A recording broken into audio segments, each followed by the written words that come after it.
Hey everybody, it's Christine, and it's August 22nd. Guess what that means? Mariner of the Season, 4 days.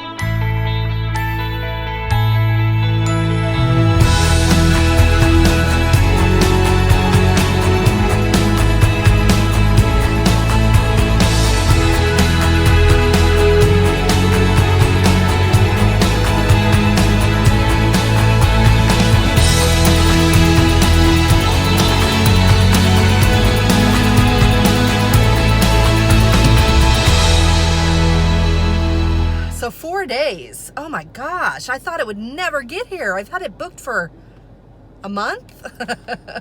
All right, I'm kidding. No, I really have only had it booked for about a month, but I'm kidding about it taking so long. Oh, let's see. I went on the ship inspection July 20. Yeah, it's been exactly a month. July 21st, my birthday.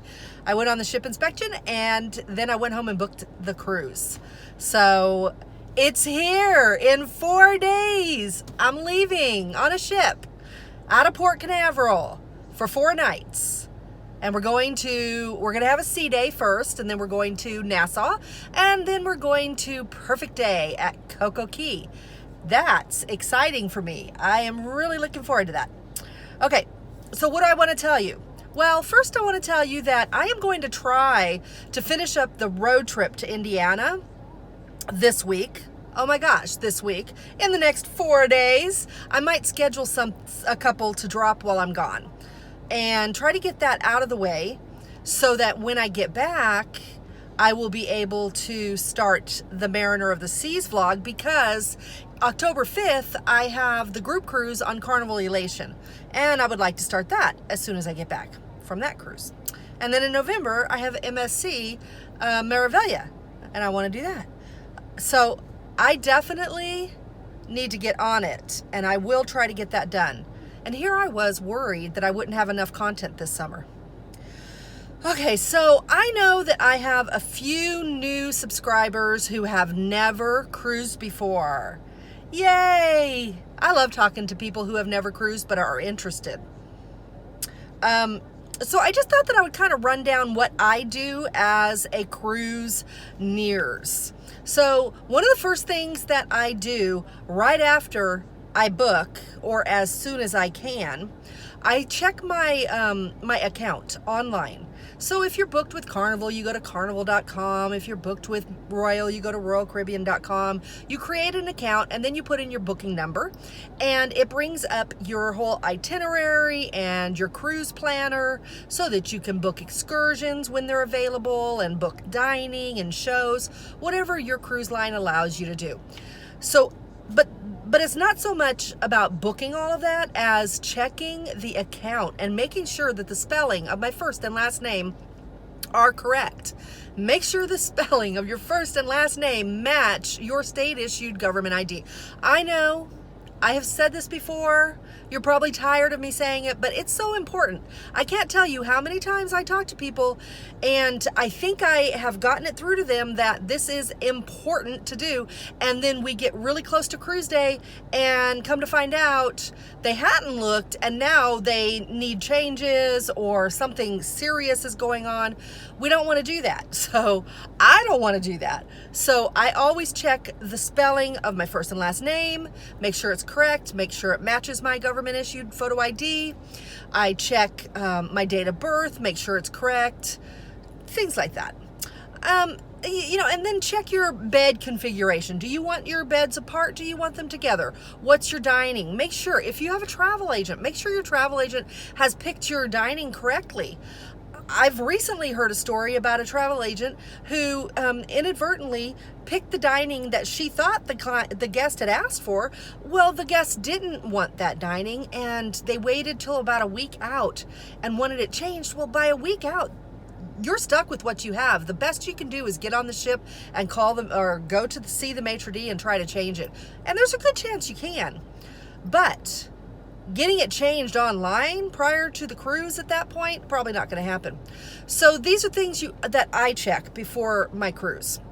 I'll also go and make sure if I ordered the Faster to the Fun or the Key for Royal Caribbean, I'll make sure it's there attached to my account, that I was charged for it. I just kind of double check things. And then I look at my itinerary again and make sure nothing's changed, because, hey, I've had an itinerary change before and was not aware of it. So it could happen. Recently, Royal Caribbean has changed a lot of itineraries for their sailings on Mariner of the Seas for next year. Well, actually starting this year in September, because they're doing double dips to Coco Key.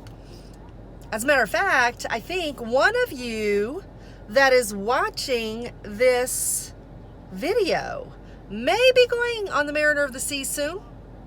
I hope that you are aware if you've had a change.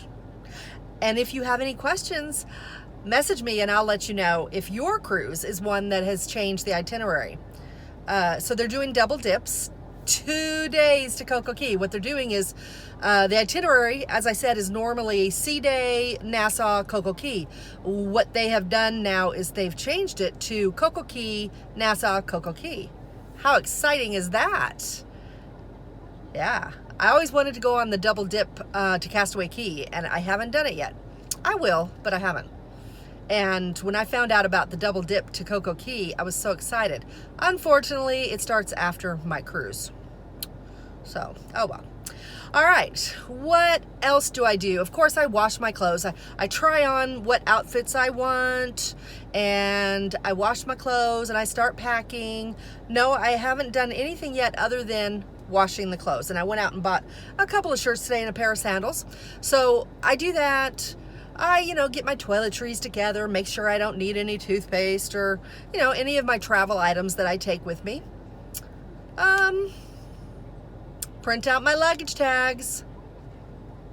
And, one thing that I do is I check and see if there are any upgrades available for my cabin. Now, this is something that if you use a travel agent, you might have to talk to them. Me being a travel agent, what I do is I check with, in this case, Royal Caribbean, and I see if there's any upgrade bidding opportunities for my cabin, for my cruise. And there just so happens to have been one for this cruise. I don't think I'm going to get it because I bid the lowest amount available or allowed. But it was fun to bid, and you never know. I mean, I could get it if that Grand Suite goes unclaimed. They will probably give it to me. Sure, they'll charge me $200 to take it. So I've done that. What else? I think that's it, guys. If I were driving from Indiana, which I don't anymore, I'd be checking my routes and, making sure that my hotel stays, if I was having any, were okay. I always recheck my hotel stays prior to traveling, especially if I've booked them out a few months earlier. And speaking of hotel stays, I do not ever recommend that you fly in the day of the cruise. And, honestly, if you don't have to fly out the day after the cruise or the day the cruise ends, I wouldn't. I'd fly out the following day. At the very least, make your return flight the day you debark late in the day. That way there's not going to be any problems in case you're delayed. Don't make your depart flight, your return flight, do not make it for 9 a.m. Please don't do that. And really, don't arrive the day of the cruise. Just don't. I am not trying to be pushy. I'm just saying it will save you a lot of stress. And this is a vacation. Who wants stress? So take a little friendly advice. Just a little. What else? I guess that's all I got. I just thought that I'd kind of hit those highlights. What is it with my hands? I just thought I'd hit those highlights for you, for those new people.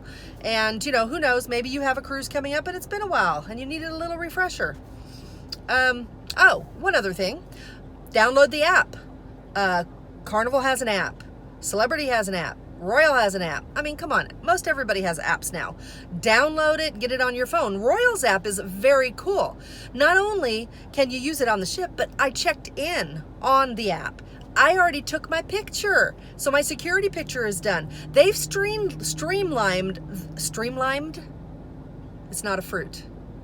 Streamlined the check-in process, so you just walk in and almost walk right on. So get the app, and so download the app and do whatever you can on it prior to getting on the ship. If it allows online check-in, do it on your app. And your set sail card, your sail card, your documents that you need to show when you get there, it'll actually be on the app, so you don't even have to print anything out. How awesome is that? You'll still have to print out your luggage tags. What else? There was one other thing that I was going to tell you. Seemed pretty important.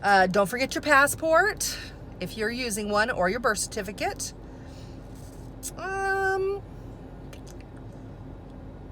Seems like there was something I was missing. Don't forget, you can bring some wine on board, but please put it into your carry-on bag, because if you put it in your checked luggage, you're not going to get it on board. What else? Make sure you get a bunch of ones and bring those with you. You will want to tip the porter who takes your luggage. And yeah, a couple dollars per bag usually is pretty good. You'll want some dollar bills for tipping room service. You can also just sign for that, and it'll go onto your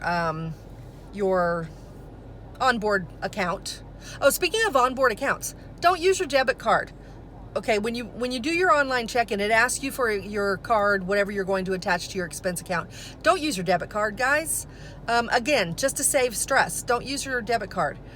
I've said it 3 times now, so hopefully don't use your debit card. They put a hold on whatever card you give them. And when you put a hold on a debit card, I'm sure you're all aware of this, but when you put a hold on a debit card, your bank could hold it up for up to 30 days. So, not everybody has just, hundreds of dollars in their bank account that's not earmarked for bills. So use a credit card. If you don't have credit cards, just buy one. Buy one of those ones from the grocery store that you can fill up. Get a $500 one, put it on your account. If the money's in your bank account, just take it out and put it on a refillable, reloadable card. Give that to them. You don't physically give it to them. Put those numbers in on the expense account. Don't give them your debit card. Trust me. What else? Seemed like there was something I was going to tell you about the hotels. Maybe not. Oh, guys.